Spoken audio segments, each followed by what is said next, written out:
Welcome to the Evolution Partners podcast, where we talk about everything about building a great business, really. And this is now episode 7, finally, episode 7 out of 7, releasing the new book, Bigger Isn't Better, Better is Better, avoiding the pressure for endless growth to build a better business and life. And life is what we're talking about today. Andreas and Richard once again join me today. Hello, gentlemen. How are we all today? Good morning to all you all. Good day from sunny Sydney. It's a bluebird day here and a day full of promise. Lovely, lovely. So we've spent 6 episodes talking about building a better business rather than building a bigger business. Now, better businesses compound and may become bigger, but we're really focused on building something that compounds.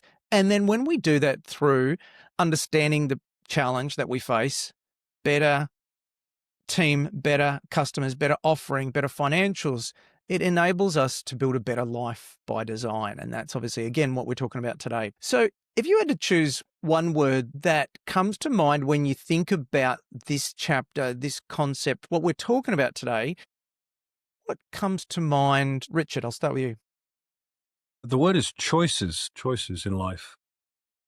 Any elaboration on that or why? Well, I'm a firm believer that in manufacturing choices, intentional choices, you bring structure and control to the chaos of life. And so when you manufacture a lot of choices, you have the ability to then choose from those the most intentional and most structured way to move forward in a dimension of your life. So yeah, I'm a big believer in choices. Andreas. My word is rebellion.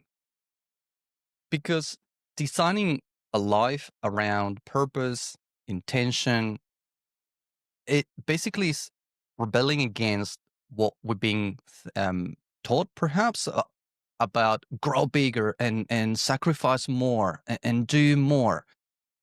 And instead of going towards that, it says no, success at all costs, and yes to a life by design on your own terms. Very nice, very nice. So, Andreas, would you like to kick us off today? Absolutely. So, Brad, you describe healthy, wealthy, wise, happy, and great family as the foundation of a life by design. And say if one is missing, everything falters. So why are these 5 the essential anchors for freedom? And if you were to expand on that? Yeah, so we've all heard of healthy, wealthy, and wise. It's a common phrase. To be honest, I researched it and I couldn't find out where it actually came from, but it's certainly something that we all know. Back in almost 20 years ago, in the Entrepreneurs Organization, was charged with developing a tool that would help us to, I guess, plan our life. And so started with healthy, wealthy, and wise, and then goal setting and having an endless purpose within that, each of those domains. And then goal setting, longer term, the actions that we've got to undertake, and then all the way down to what are we going to do in the next year, in the next 3 months. And so that was quite effective. But then over time, what became obvious is that, well, if you're healthy and if you've got enough money and if you have the wisdom component ticked off and you're avoiding unnecessary pain through that wisdom component, well, what if you're miserable? Or what if you've got a dysfunctional family? And so these other elements kind of just naturally came to the surface, I guess. And that was really where it was born from. And then so I updated the tool and then it became what we can see today, which is these 5 domains of healthy, wealthy, wise, happy, and great family. Now, that's the background, but the problem with freedom is what we spoke about at the beginning. So if we were to think about what we spoke about in chapter 1 is that we can do anything, but we can't do everything in business, and that we have ultimate and endless paths to select from, and there's no real accountability in an owner-led company. What happens is that prevents us from having a level of discipline. So by thinking about it through these lenses, I guess what I've found over time is that this enables us to design our life rather than being an impulsive risk taker.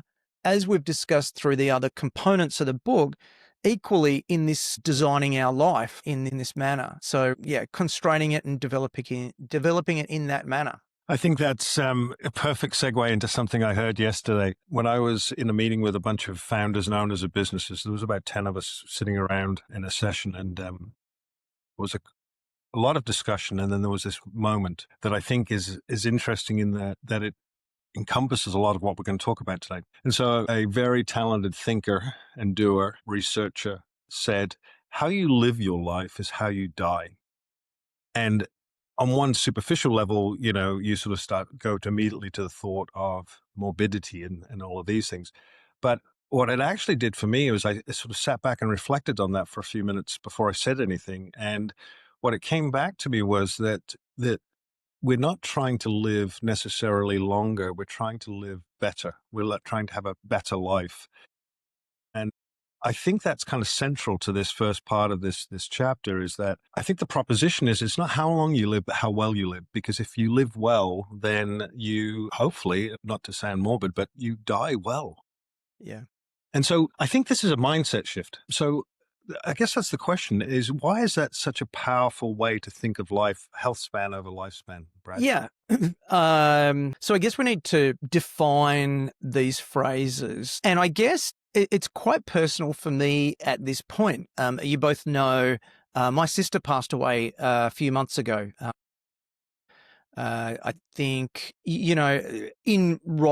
this was written before that, but it took a long time for her to actually pass away, and she became sicker and sicker over, I guess, the last 6 months or year. So it's a very personal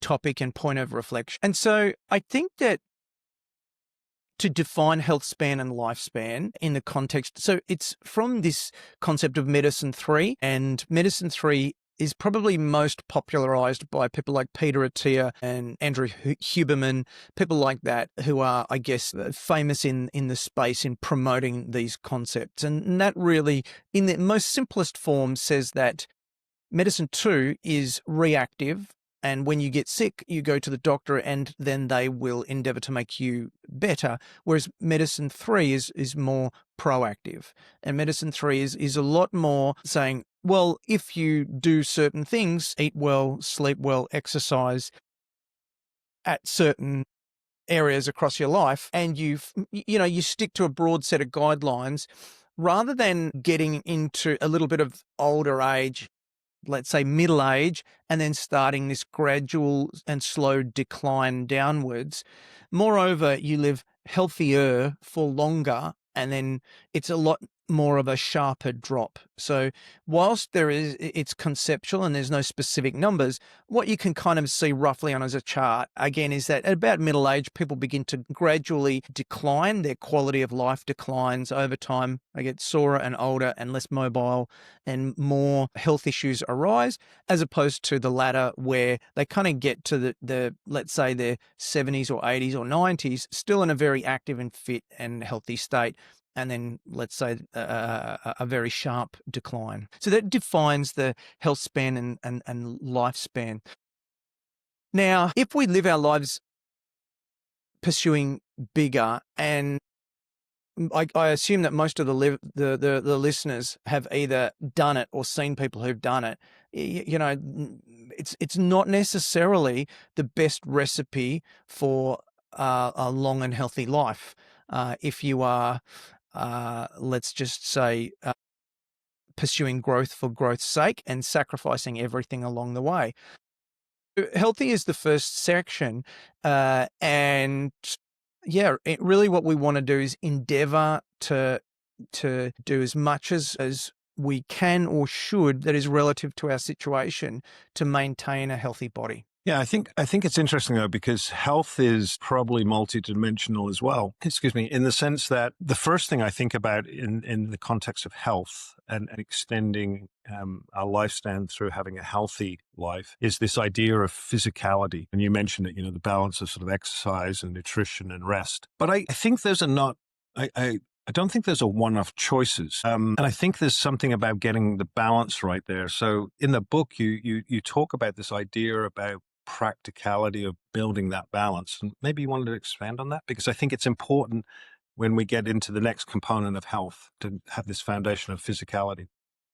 Yeah, and it's not practical to spend all of your time exercising. I know a quite successful and famous Perth entrepreneur who does Pilates 3 times every day, and that might be right for him and it might not be right for you, and I'm not advocating that, but it's understanding that there is a mix that creates the optimal health span, and that health is the foundation for the rest of the life by design. Health comes, whilst it comes first in the popular kind of healthy, wealthy and wise, it's also in the context of this is that there's no point having money, or there's no point having happiness or a great family if you are inherently sick and you're going to live you're going to live miserably in a sick body.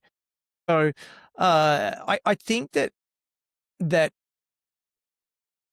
some people can obsess over these things, and that's why I really tried to, I mean, Peter Attia, his book is fantastic, called Outlive, but it's 2 inches thick, right? And you don't need to obsess over all of these things, but understanding that the basics and trying to build some simple mechanisms in your life that deliver, what is necessary. So the things that I'm talking about in the book is cardio. How many times are you doing cardio? Now, if you would like to measure something like VO2 max as a result of that, or you could do it through like a Garmin or an Apple Watch or something, well, so be it. If it's not your cup of tea, then so be it. But find a way to get cardio into a part of your life in a sustainable way. Strength training, sleep hours, some of those kind of things, they all kind of, they all kind of matter. For me, I got this thing called an 8 sleep, which is a temperature controlled bed. And I've found that to be really beneficial at my age to give me the optimal sleep. So it's being intentional through all of those things, contextual to what you want, but knowing that health is important. Yeah, I think, they all come together as a concept of almost physical endurance. So it's not one or the other. It's the combination of those choices put together in balance that builds that endurance. Yeah, it is. And that's why in the book, it's a Venn diagram. It's the 3 circles that come together in the center. And I did that really intentionally to try to make it as simple as possible.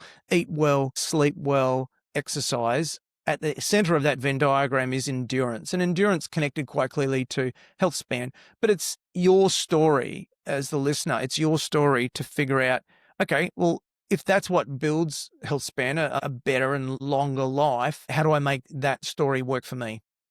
And in the same sense, you're talking about doing things at an optimal level. And a lot of people are probably saying, but I'm going to the gym, or I'm actually going for a run, maybe 1 or twice a week.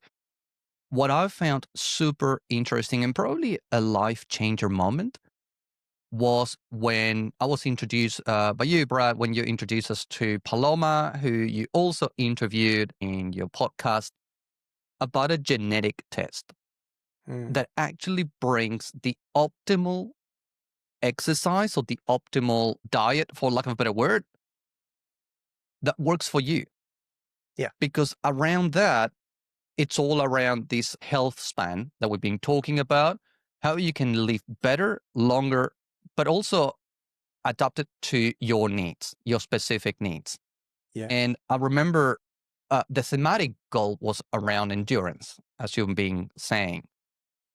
So we were talking about mental endurance in this balance of a Venn diagram, 3 elements, but also you mentioned physical endurance as well. And you mentioned that there's these 3 elements for physical endurance, which is the exercise, the nutrition, and the rest. But in the mental endurance, you mentioned there are also 3 elements. There's something to do, someone to love, and something to look forward to. So why are those 3 elements so important? Yeah. So in the same way the physical endurance was there. So you got to have physical endurance. You got to have mental endurance, as you said. So we've got eat well, sleep well, exercise as a really simple way to think about health and building a better life. But then in terms of mental, I think that, we've come such a long way over the last 20 years in mental health and understanding of that. And you'll know a great friend of mine, Kevin Lawrence, wrote a book called Your Oxygen Mask First. And I did a podcast with Kevin over several years talking about all sorts of topics. But mental health for entrepreneurs and owner-led companies is a huge issue because we push ourselves harder than we probably should. And so talking about and understanding mental health and how we work with that is essential. So I try to make it as simple as I possibly can. Again, bringing it back to something to do, someone to love, and something to look forward to. So if you've got something to do and someone to love, but you've got nothing to look forward to, it doesn't mean that you are on the downhill slide. But what it means is, what can you do to find something to look forward to? It could be book a holiday, or it could be book a big project or a new hobby, or I don't know, something.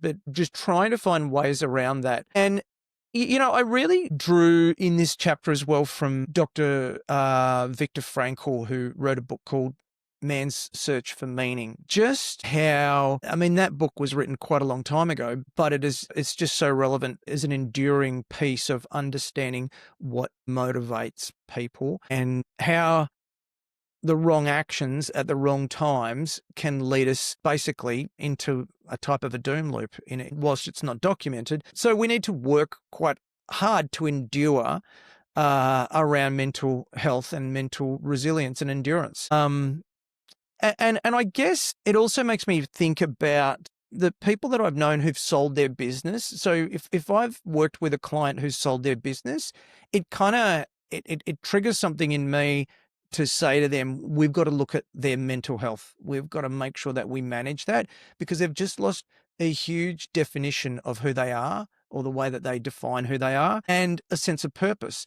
And so working to figure out what does that look like from now on in whatever form is actually quite a big job to be done. So that's kind of just some riffing on all of that, I suppose.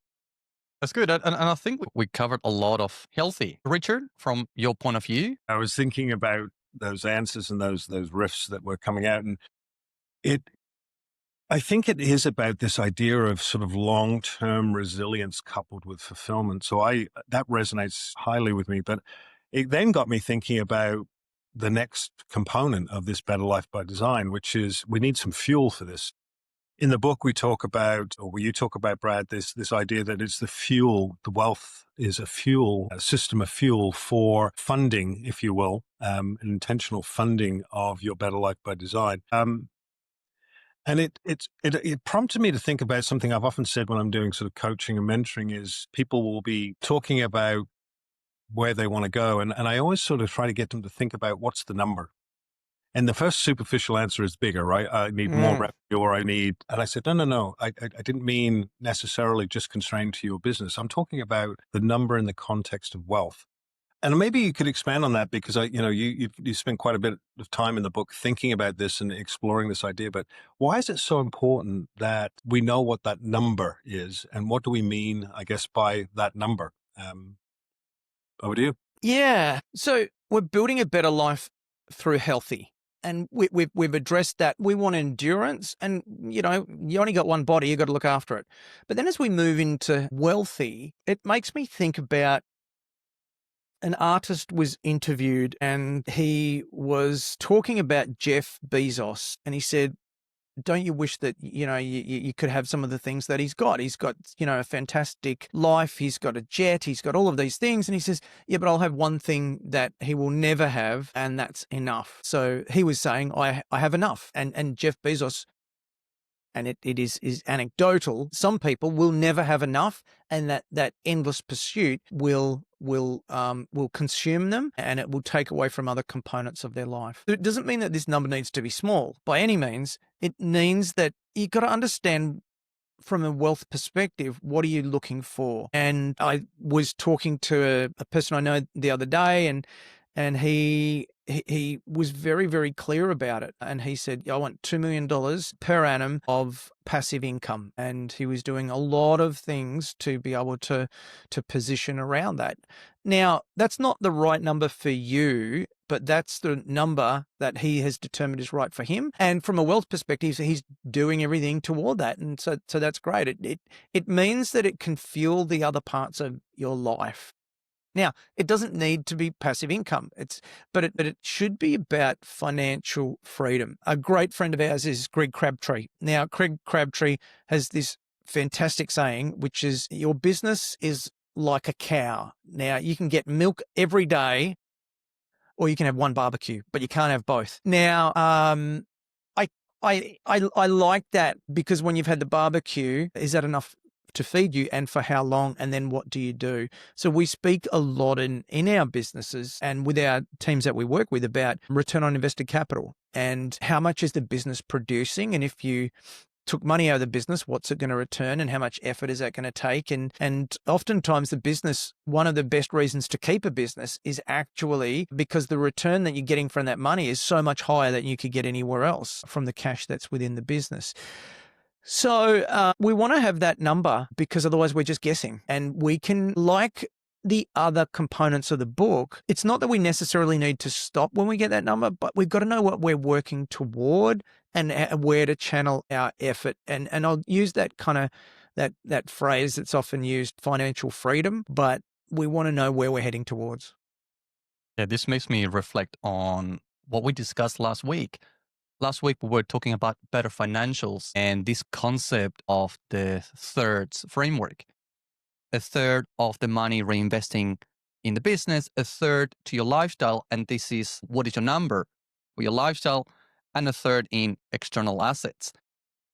Now, Brad, you mentioned in the book that many entrepreneurs, many owners actually fail at extracting enough money from their business and then reinvesting them with certain rules. Yeah. So what actually changes when they start treating this surplus extraction and disciplined investing as non-negotiables? Yeah. So I think that we've got to think about why is it that people might not take as much money out of the business in the form of dividends or whatever. And I'll say what I've said last week, asterisks, get good taxation advice, get good accounting advice. And there's a good chance because there's just not enough profit in the business, So people may take not enough money out of the business, or they may take too much and leave the business an empty shell that can't fund its own growth. But it's underpinned by a business that's not profitable enough that you can take excess cash, that you can fund your lifestyle, and that you can invest into other assets and then reinvest into the business. That's kind of why we've got the flywheels through better team, customers, better offering, etc. So building a better business, because the purpose of building a better business is that you shouldn't be doing 3, 4, 5% profit. You should be doing closer to 10, 15% profit. That creates the ability for you to build wealth inside and outside of the business and have some surplus cash to be able to invest in a variety and diversified areas, as well as building a lifestyle or funding your lifestyle. Now, it should be done with patience and discipline. But I think that if you leave all of your wealth inside the business, and I think it's for the individual to make that decision. But if you leave all of it in there, what happens if that business gets wiped out? What happens if you get sued? Or what happens if a competitor comes along or something happens? Everything is sitting in one area. So you need to build a fortress wealth mentality in that sense, I think. Yeah, it's an interesting challenge or an interesting discussion. I was talking to somebody last week where great business has grown fantastically, very profitable, but had rather a large amount of debt. And we talked through this and I sort of said, okay, well, are you paying yourself a commercial salary? Yes. Okay. You're taking out dividends. Yes. But why do you have so much debt ongoing? And it was about sort of conscious choices. They hadn't really thought about the balance of these things. And so when I think about personal wealth, and we expand on this in the book, we talk about this idea that it's a balance between assets and income, cash flow, and debt, right? Because debt is sometimes necessary. I guess the question I wanted to ask is sort of how can we offer the listener some thoughts about balancing those so that they support this creation of wealth or creation of that number or attainment of that number, but without it being stressful? And I think that's a key piece to add onto that question. Your thoughts on that? Yeah, so Dave Ramsey is a very famous, I'll say, podcaster in the US, and he has a very simple piece of advice, which is have no debt. If you've got debt, then you've got one job, which is to eliminate it. And I would say he's probably the most successful financial advice provider in the world. Now, he's not right or wrong. He's got an opinion and a perspective. And I think for some people that resonates and that's good. But I think that every situation is different. And that balance, sometimes debt in the right area can provide a better return. So you borrow $1 million, you're paying 6% interest, you're getting 18%. There might be something that's really quite logical to that. But I come back to money as a resource that we spoke about last week in the Better Financials section. So are you thinking about money as a goal, or are you thinking about money as a resource? And what I just described in that $1 million scenario a few seconds ago, that is thinking about money as a resource. But equally, to your point about balance, debt must be serviced. So how will you service that debt, and how will you service it ongoing?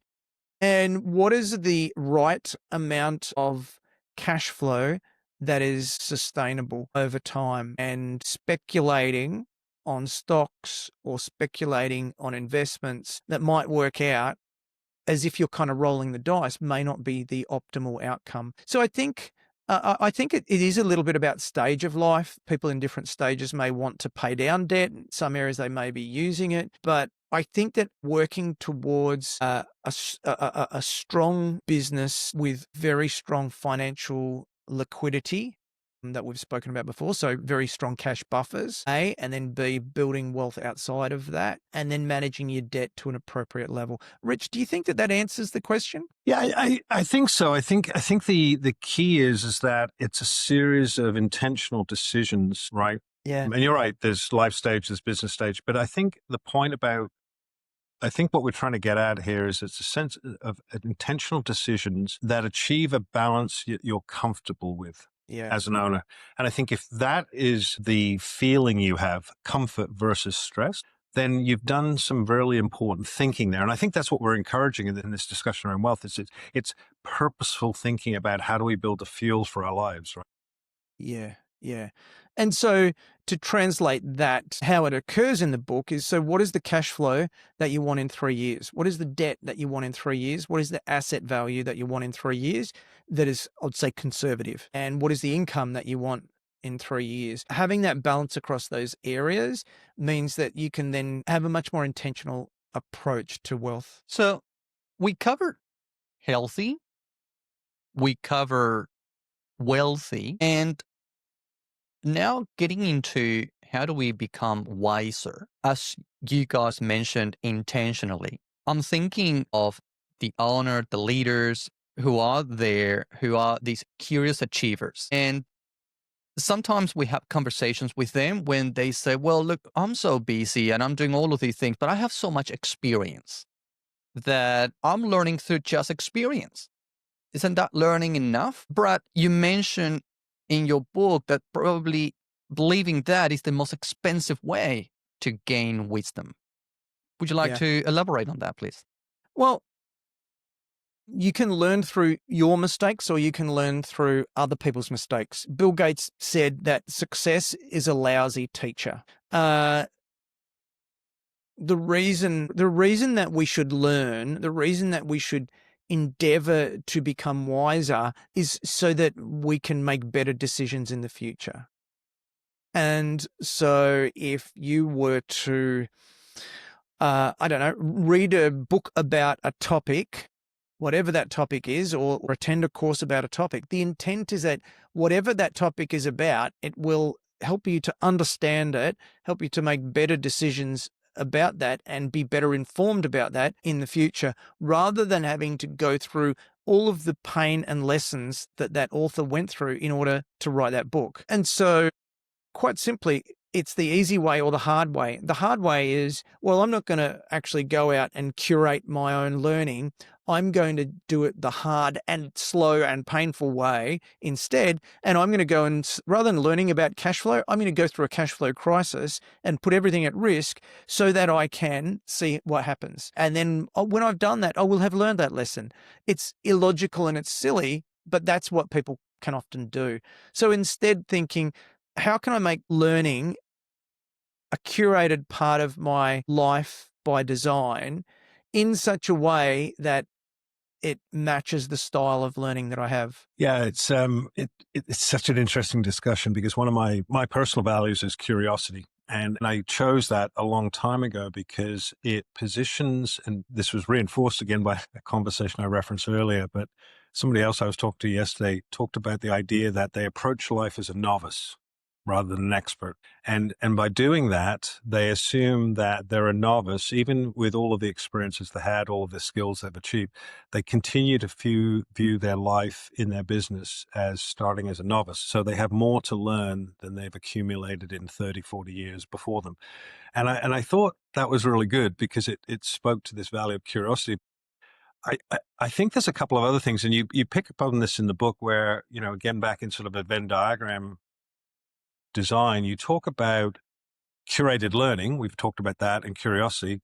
We talked about experience, but there was this piece that I think is interestingly the cornerstone, so to speak, and it's self-reflection. And maybe you could expand on, for the listeners, self-reflection and how these three things, when done consciously, intentionally, lead to compounding of your wisdom journey. Yeah. So we know what reading is, we know what courses are, and that's what people might think on the surface. Second is lived experience. And so for me, last year I went to Nepal and Mount Everest, and I did not climb Mount Everest. I'll be very clear about that. However, I took the rich man's way, which is I caught a chopper up there, and it was fantastic and amazing. And in it and of its own way, it was an experience that I gained a lot of learning about. It was surreal in its own way. But then to your question, it comes back to self-reflection. Now, for some people, we all know that journaling works. Some people do it, they advocate it, and that's great. And that might be one way, and I'm not necessarily being prescriptive about that. But one of the things that we always ask people is, what are your reflections? And it's very intentional, and it's a structured part of the work we do with leadership teams. And we're very intentional about that work and that work around that word. And so I'm a huge believer that our subconscious is more important than our conscious. Our conscious is a slave to our subconscious. And so if we observe or learn something, it goes in, and then over a period of time, we come back and then we reflect on that. So the reflecting is really reflecting our subconscious and saying, this is what I've taken away, the key points or whatever. And I think in the context of, and it's not in the book, but it is in the onboarding book, the Ebbinghaus forgetting curve. So Herman Ebbinghaus talks about, he's a psychologist from 120 years ago, and he talks about how over a period of days, people forget most of what they've learned, to the point where after 7 days, 90% of what a person learns is forgotten. We only retain 10%. So you kind of think about that in the context of learning. You think about, how do we overcome that? Well, we go back and then we learn again through a different lens and so forth. And this self-reflection can become quite important. And so, taking a moment, going back to that Nepal story, if I was on a walk with my wife, I might say, so what was the big things that we learned about our trip to Nepal? What were our big takeaways? Now, that might be a bit corny, but I'm trying to adapt that to suit the conversation. But personally as well, I think the self-reflection you've picked up on is quite an important one, and it is a part of wisdom. It's not just saying I powered through that book. I was with someone yesterday, and they were an early reader of this book, Bigger Isn't Better, Better is Better, and they said to me, I haven't read it on purpose. I'm just reading a section and I'm letting that absorb, and then I'm going to read another bit. So I could have read it all. It's an easy and quick read, but I wanted to let it really rest with me. Mm. reminds me of there's one client that I've been working with for a few years now. And as we started to work together in the first quarterly planning that we did, there's a section that we add around leadership development. Because if we're building a better business, we need to build a better leader, a better self, and this intentional learning. So I asked, what is the next learning that you're going to undertake in the next 90 days? And they all pick one topic. And in the following quarter, I asked for the reflections on that learning.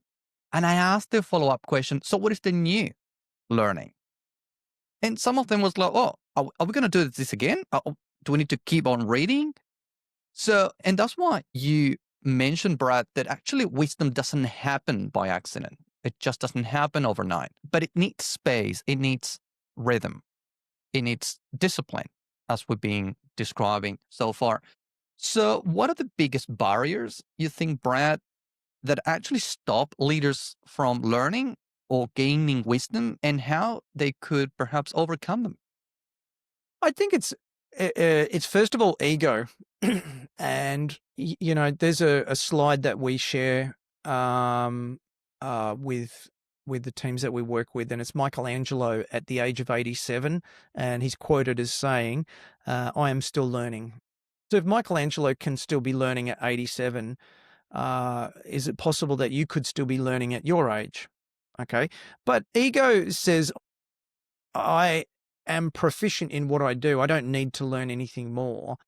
And ego is the enemy, as we know. I think that I think that really understanding that if a person is saying, I don't need to learn anymore, that's coming from somewhere, and ultimately there's a good chance it's coming from their ego that's saying that. But secondly is to be fair, time. Everyone is busy. You're just trying to get through their emails, often stuck in Stephen Covey's quadrant 1 on things that are urgent and important, and they don't have any time to do other things. So time is a second factor. But then I think the third one is lack of a system. And that system, the system that we really try to build with leadership teams is every quarter, what is your personal development goal? And we get leadership teams to read or listen to a book that is relevant to their situation and learning every quarter. And it's fundamental. And I look at teams where I've worked with them for 5 or 7 or 9 years, and I think all of the books that they've learned, 5 years times 4 quarters, that's 20 books that they've read that gives them so much more wisdom in their role. And you see it play out in the conversations that we have. Yeah, I think just add on to that. I think that intentionality of learning is important, right?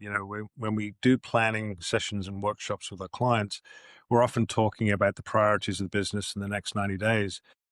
And the discussion about personal development can easily get dismissed because there isn't attacked or approached with the same idea of a rhythm to it. So in the next 90 days, I do need to learn something new, or I need to get better at something. And I go back to that comment about being a novice.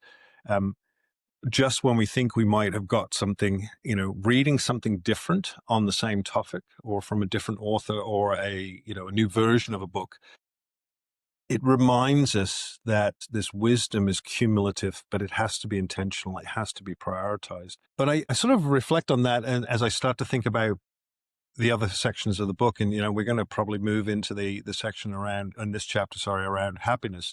And I think intentionality or intention, we've used that word, I don't know how many times in the last 10 minutes, but I think happiness is a place where you need to have an intention to be happy as well. And I think sometimes we start with the framing of that is it will happen when something is done or complete.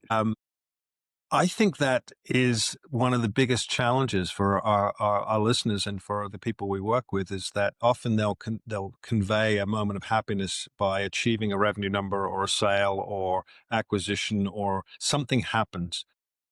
And they get through that moment and they realize that was a sort of a Pyrrhic victory. It was not exactly as described on the tin. It's kind of like the idea of what entrepreneurship says on the tin and what it actually does in reality. So if we have to choose design over the concept of delaying happiness, how do you think about that, Brad, when you think about a business owner and one of our customers and clients? I think that happiness is overrated. I think that life is a struggle and happiness can be viewed through different lenses. And I think that when we think that the purpose of life is to be happy, we set ourselves up for failure from the outset. Life is about the struggle, and it is about the struggle in a virtuous manner in pursuit of things that are meaningful to oneself. Now, that doesn't mean that I think that's a broad statement. It's relevant both to this conversation around owner-led companies, but equally around other areas and people who have nothing to do with owner-led companies in one's own life. So I think that the pursuit of dopamine is somewhat of a challenge. That's why when someone comes to us and says, I've fallen out of love with my business and I want to sell it, or I've been approached, which actually doesn't happen that often, by someone who wants to sell, we're like, that might be the wrong decision. Pardon me, that might be the right decision and it might be the wrong decision, but you've got to have a sense of planning around that. And what does it mean for your life? So don't take the deal because it appeared, take the deal because you want the deal to occur and it is a part of your journey.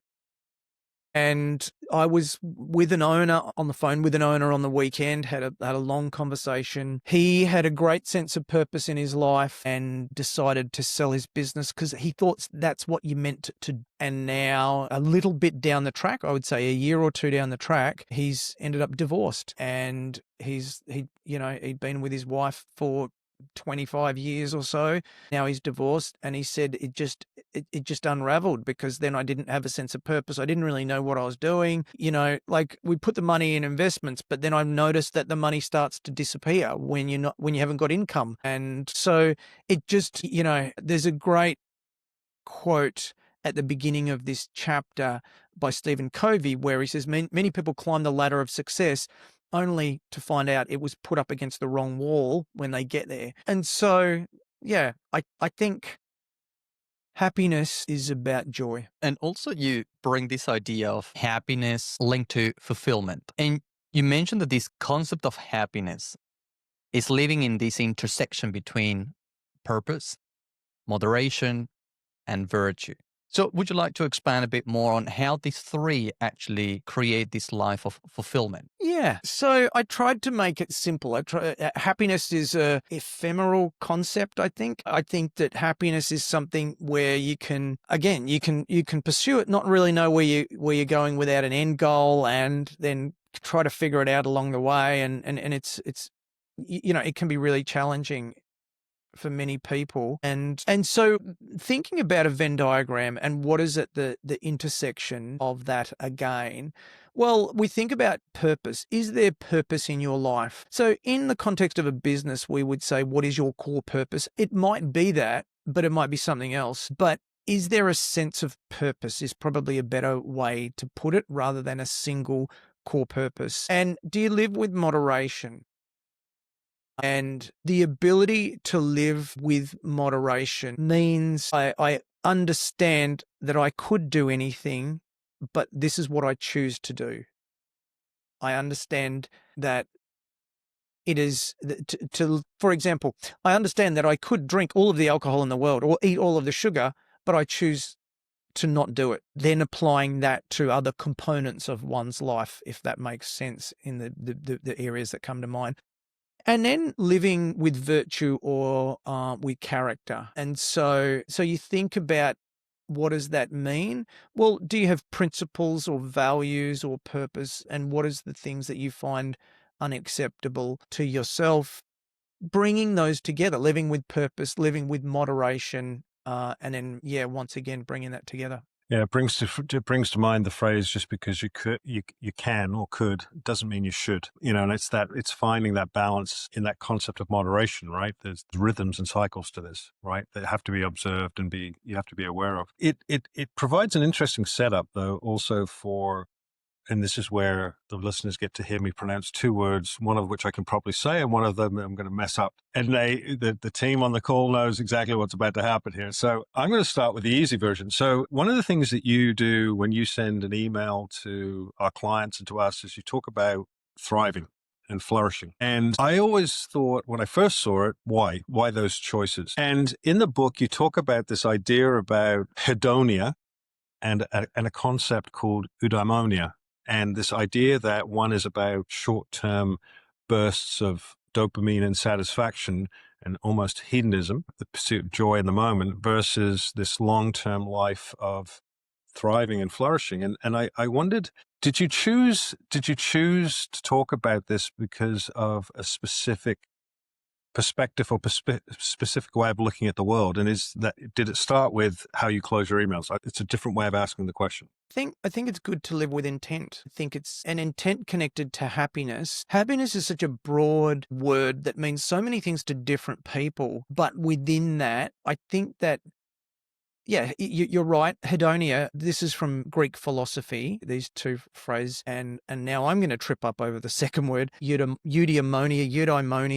But I can write it, but I can't say it. And you think I'd be more prepared than that. But happiness means different things to different people. And the pursuit of happiness, if your pursuit of happiness is, I'd like to work less so I can get drunk more so that I can get into a comatose state and do irresponsible things more often, that is not eudaimonia. That is more hedonia.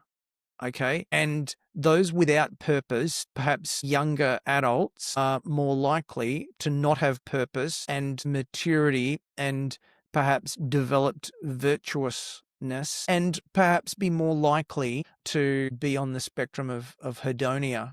So examples, I'd like to give a few examples of each if I can. So hedonia, hedonism is where that word comes from. Short-term pleasure, often mistaken for happiness. And I'm encouraging people to understand that.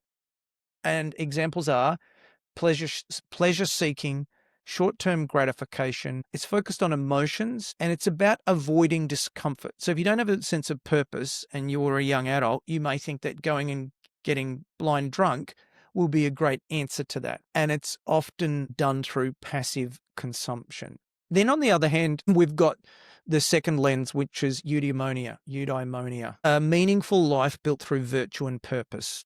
So it is driven by purpose. It provides long-term fulfillment. It's focused around character and it enables you to grow as a person through ongoing challenges, and it is your active contribution. So I kind of think of it like hedonia is like a big sharp spike, whereas eudaimonia is a slow bubbling boil of joy that is in the background, a very intentional content and joy that's in the background. And that's more what I'm talking about when it comes to happiness in the happiness section of the book. Last night, I couldn't help but sharing this with my wife during dinner, of course, trying to pronounce these two words. And she mentioned, so eudaimonia, what would it mean to us as a family? And that's sort of my segue to the next section, that we cannot finish happiness without talking about great families. So you mentioned, Brad, that also great families can drift as well as businesses if there's not enough structure. So why do you think so many owners actually miss this? Yeah. Well, if you're an impulsive risk taker and you're focused on bigger rather than better, there is a very small chance that you could put something before your family. Now, family is defined as what you want to define it as. It could be your biological family. It could be your inner and direct family, your outer family. It could be those who you want to call family, whatever. It's up to you. But there is something that is those who are personal and very intimately close to you. So there is a chance that you could put work or something else before them too often. Now, there's going to be times when stuff's got to happen, right? We get that. But a life by design means understanding that there is a good chance that in that concept of family, you may not be the leader of that family, but you may have a leadership position. And if you have a leadership position, you have a responsibility and you have an obligation to make those people's lives better. Now, that is not through money. Money may have a part to play in it, that's fine, but it is not through money. What can happen is that you can develop a transactional relationship with those family members, which is what we want to avoid if you're focused on the business. Now, you might very well and rightly say, look, I'm just going to build this business and then we'll have a great life. But I go back to my friend, and I almost accidentally said his name that I was speaking about before I ended up divorced. He followed the path. He built the business, worked very hard on it, sold the business, and then ended up, miserable and divorced and kind of just shaking his head saying, what happened here? How did I followed the plan?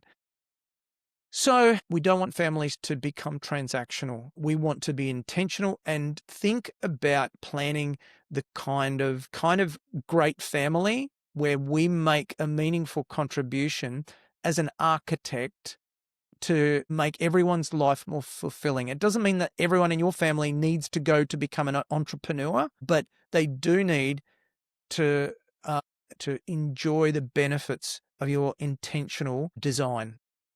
There's a part of the book that I love, Brad, that you talk about. It's like building a cathedral. And I just love that because it doesn't just take once or days. It takes years, consistency, sometimes decades. So Richard, what are your take? The word architect, it just triggers me in a very, very positive way. And the reason for that is my son's an architect. And the reason why it triggers me in such a positive way is I think about the conversations I have with him over dinner on a Sunday afternoon when he often comes over and scores a free meal and subsidizes his life elsewhere. But that aside, what I love about the conversations when I ask him about how is his week or what is he working on or what's the project is he never talks to me about who the client is.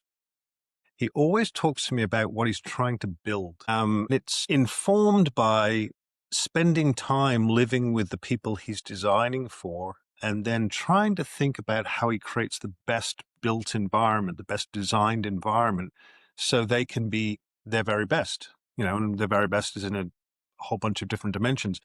But I think it's this idea that, in a family life, we have a role. And I think to borrow from that idea from my son, I feel like we have to think about ourselves as architects. We're contributing to the creation of a built environment, the creation of a family environment. And we can do that in some very intentional ways. And I loved in the book, there was this concept of leadership and protected time, presence, and traditions. I like the word rituals more than traditions. So you use both interchangeably. Could you expand on this architecture idea, which we've talked about, but talk about the other areas of time and presence and traditions and how these compound these through small rhythms, my Sunday dinners, but in the grander sense for our audience. Brad, what's your thoughts on that? Well, the book is about developing a mindset of compounding health, compounding wealth, compounding wisdom, compounding happiness in the context of this last chapter, and compounding a great family. So if you're so clever, what are the small things that you can do with the small time that you've got with people around you in the multiple concentric circles that go around you, from your partner to your children to your nieces and nephews, those types of things, to have a positive impact on them and make that compound. And it is the small conversation at a family barbecue. It is the small conversation or the action or connecting someone to somebody else that you know. It is lots of small and intentional things that you can do that can make that compound. We use the phrase a cathedral. Well, it's built stone by stone. Yeah, it reminds me. Sorry, No, Andres, go ahead. on. Oh, I was going to say, like the quick ad there is one of the things that we often use as a storytelling exercise during workshops is this idea of bricklayers. You guys know what I'm about to say, but for our audience, it's this concept, we talk about a person walking down the street And sees three bricklayers, asked the first one, what are you doing? He says, laying bricks. Interesting answer. Second one he asked, he said, well, I'm building a wall. And then this third one, he asked the same question, what are you doing? And he says, I'm building a cathedral. And it's this idea that there's this architecting and building a bigger outcome, but by small intentional decisions, one brick after another. And I think that's what we're talking about in this compounding area. And sorry, Andreas, you were jumping in as well. We were both enthusiastic. Go ahead. Absolutely. I just couldn't help myself because, we actually do this all the time and we think, and when we discuss about this all the time, this is why it's probably so triggering and exciting. And probably the audience is probably the first time that they're hearing this metaphor around the cathedral. I mean, we mentioned that maybe 2 or 3 times in the last 30 seconds. Brad, if you were maybe to explain your own words, why is this so important for owners to actually get? What are you doing it all for? Like, what is the purpose? I mean, we go back to the beginning of the book. We want freedom, right? Entrepreneurs, owner-led companies are about creating freedom. Freedom of time, freedom of money, freedom of the ability to do what you want when you want. And what is that for? Well, it's not necessarily so you can own a faster car. That may be a part of it, or a bigger boat. That might be a part of it. But there is no point having wealth. There is no point having health if you don't have a functional relationship with your family. Okay. But then to take that to the next level, if you're so clever, again, then you should be able to have a positive impact on those around you with the gifts that you've been given and the abilities that you've been given. And so what greater contribution than to have a great family that builds enduring traditions, that builds a great tribe of people. Every year with my wife, we do this activity. We took the idea from a book from Patrick Lencioni, The 3 Questions of a Frantic Family. And we get together and we analyze, so what are the goals that we want for ourselves, for our family, for the people around us? And then we break that down for the year, maybe 6 months or quarter or month. But it was something missing. Everything was like an open question. So whilst it is important to set goals, we actually now using this framework just to break down. So what about great family and what are the specific things for our family and the people around us, what we consider family? And it's been helping us so much. And when I share this cathedral metaphor, we also did the exercise on finding what is our cathedral as a family. Very interesting conversation. And it takes probably more time than you think. But it was such energizing. So we begin to move toward the close. We've covered off healthy, building a life where you can have health span as a focus, being proactive. And that's really the foundation to then move towards wealthy, which is about enabling you to have the freedom in other areas of your life and utilizing in the best possible way the work that we've done from Better Financials and the other better areas from the book. Essentially avoiding your own mistakes by learning from other people's mistakes and curating intentional experiences. Happiness, I just feel like I have to say it once more time, hedonia versus eudaimonia, and looking for that constant joy in life and figuring out what that means to you, and then great family. So I'm going to start with Andreas. If you'd like to offer any, I guess, closing reflections on this chapter and probably moreover the book in general. In the previous episodes, we spoke about the different flywheels and how everything starts with an investment, with an intentional investment. So when I look at the Better Life by Design, I looked at those intentional decisions that we can and we probably want to do because we are those curious achievers.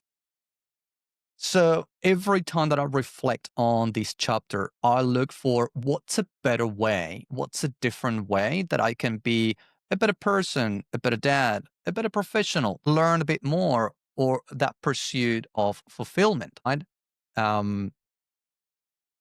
Eudaimonia, or anyhow, both of you said it better than me. And So probably as a closing comment is there are three words that come to mind. Is intentional, is freedom, and is also discipline. Lovely.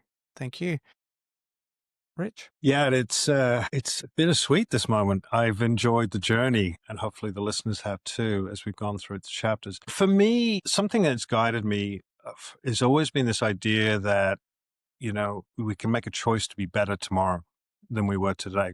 And that is reflected in, I try to do that every time I interact with clients and with people in my close circle. How can I help them be just a tiny bit better tomorrow? Not because it's for me, but it feeds my purpose in life. That's what I've come to realize, is that it goes back to who I am and why I am in the world.